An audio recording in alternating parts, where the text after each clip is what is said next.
నేనైతే ఏం చెప్తానంటే వ్యక్తిగతంగా సాధ్యమైనంత వరకు సంకటహర చతుర్థి వ్రతాన్ని ప్రతివారు సంవత్సరంలో ఒకసారైనా చేసుకోవడం అలవాటు చేసుకోవాలి.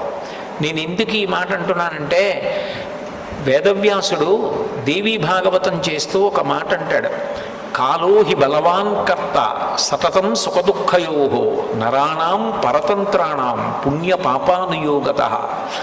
భగవంతుడు మనకొక సుఖాన్ని ఇస్తే మన పుణ్యాన్ని అడ్డుపెట్టిస్తాడు, మనకి దుఃఖాన్ని ఇస్తే మనం చేసిన పాపాన్ని అడ్డుపెట్టిస్తాడు.